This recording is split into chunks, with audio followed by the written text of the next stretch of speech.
G'day, I'm Tim Thompson, and if you're like me, you're a little bit fascinated but also a little bit scared by bees. The best way to take away fear is to find out more, and today I'm with Andrew Stanish from Australian Bee Supplies, and he's been really kind. He's offered to take us through a whole season of activities to look after his hives, to keep his bees thriving, to keep them healthy, and more importantly, to put lots of honey on the table. Andrew, how are you, mate? I'm great to see you again, Tim. We should have some fun. Oh, absolutely. Now we're going to start off today by doing a hive inspection, and it's pretty critical, isn't it? It certainly is. What are the main tasks and the main things that you're looking for when you crack open this hive for the first time for the season? It's mid-August, the blossoms have just opened, and you reckon that this is a pretty critical event? Absolutely. So once we get into the first warm day or just before spring, we need to check the bees to make sure that they've got enough food, enough honey and nectar in there. We need to check how healthy the queen is, also whether she's laying eggs, whether she started laying, because if the nectar is starting to come through, she's going to increase her egg production from 1 to 200 eggs per day to up to 1,000, even more. And it's also incredibly critical to be able to identify whether they're going to be wanting to swarm. Now, swarming is a bit of an issue, I suppose, for the reputation of beekeepers, isn't it? If you lose a swarm, you're losing about half your hive. How far does that set you back for the season? So if a swarm happens, the old queen will take about half the hive, half the colony with her, and they'll gorge themselves with honey, and it will normally set you back between 6 and 8 weeks in production. Okay, so 6 to 8 weeks of production, not a huge deal, but it's actually a worse deal for your neighbours and getting a bad reputation for beekeepers if you have hives that constantly swarm, isn't it? Correct. It's sort of frowned upon because they can actually go and fly, and they can decide to find a new home in the eaves of a house or inside a car, inside a washing machine or a shed. You mentioned food. What are you looking for when you crack open the box? So we want to make sure that they've got sufficient food so she can start laying properly, so she's getting into the season itself. If they're starving, they'll need to be fed up.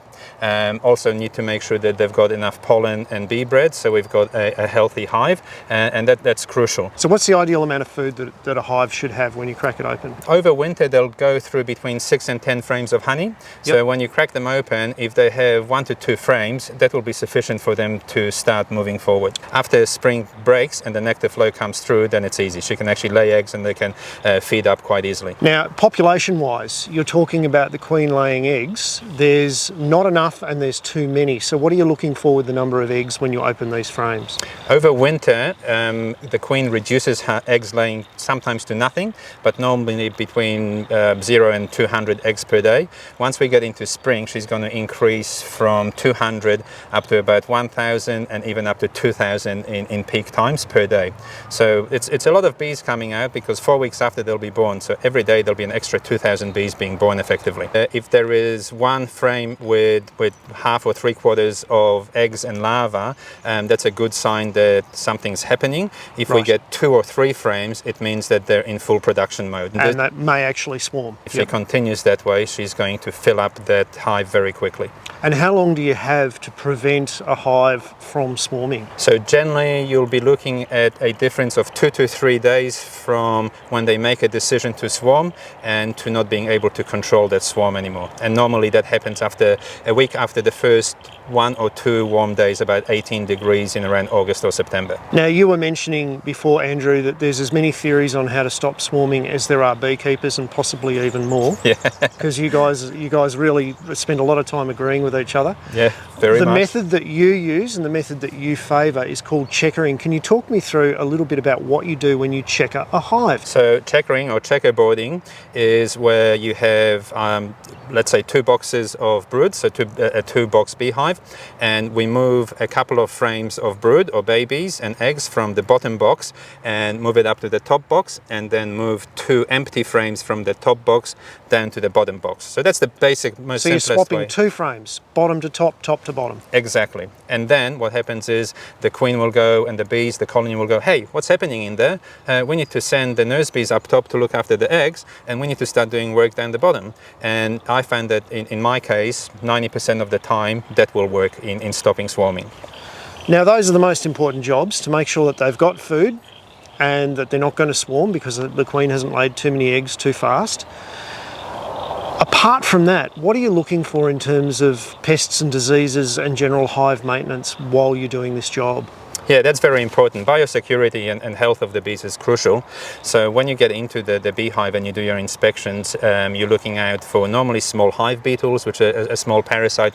Isn't a huge problem, but it can be. You have hive wax moth, which can be an issue as well. Normally a strong colony and good bloodlines will actually look after that and they'll chase them out. So normally you will find that most hives will have small hive beetle. Majority of hives will have wax moth, but in very small numbers. Okay. So it's a little bit like having a slight cold as opposed to the flu.